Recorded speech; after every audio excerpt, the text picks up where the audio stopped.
5.5 Exponential and Logarithmic Models. Introduction. Exponential growth and decay. So estimates of the amount in billions of dollars of U.S. online advertising spending from 2007 through 2011 are shown here. Things that you need to know when you're working with this is, one, here's a scatter plot of what it looks like. Two, we just learned that it was in billions from the previous slide. This is the equation, and t equals 7 represents 2007. You never plug in the actual year. They always have some kind of starting point. Because if I haven't said this before, I'll say it again.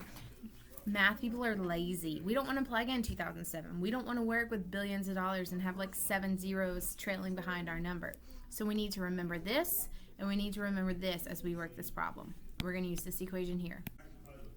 So we're going to compare the values given in the model with the estimates shown in the table. So you'll notice here that when I have 2007, I'm really looking at t equal to 7.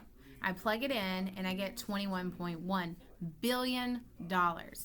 When I look at 2008, that's t equals 8, t equals 9, t equals 10, t equals 11. Important to know that. Notice that your numbers are 21.1, 23.6, but this is again in billions of dollars. So if it asks when the spending would reach $40 billion, this is what we're going to do. We're going to first take our equation. We're going to say, you know what? It's written in billions. So I'm going to say S equals 40 when I plug it into the model. So we're going to plug it in here. Set it equal to the equation. Now we're going to solve for t. So I divide both sides by 10.33. This gives me that 3.8722 about. Now retain that number in your calculator. If you need to, we can keep this in parentheses because you do not round till you get to the very end of the problem. Now, since our variable is up in the exponent, I'm going to have to ln both sides, do that inverse property stuff from 5.4 in order to get that out of there. So I ln both sides, ln e goes away, and I'm left with the 0.10222 equal to ln of this number. And remember, that number is 40 over 10.33. We're writing the rounded number out so you can kind of catch up as you go, but always retain that number in your calculator. The last step is I'm going to divide. So you divide both sides by that decimal number, and you get t to be approximately 13.2. Now you round the number. Do not round till you get to the very, very end.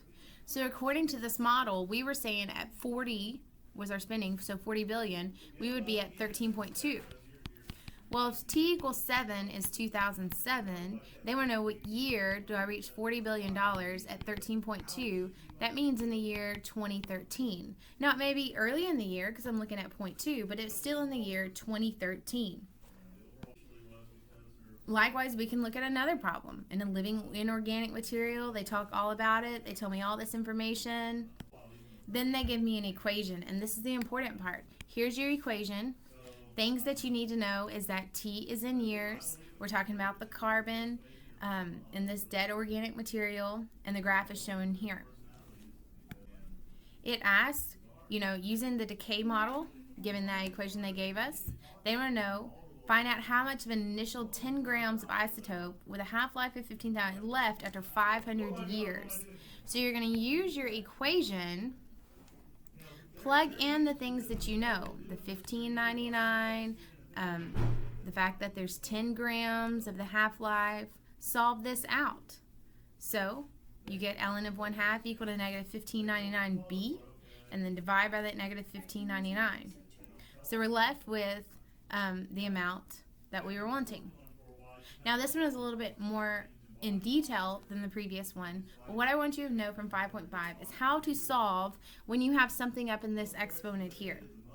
Also, in the previous problem, how to plug in for the different years, and you will see that on your exam. You'll see one where it asks you, find it in the year 2015. You have to figure out that t and plug it in and plug and check. Or how much is it after so many years, and make sure that it's like, if we're working in billions, you only use 40. You don't use 40 with a bunch of zeros behind it. So 5.5 is the same kind of process, but it has application to it. So let me know if you need any help with that.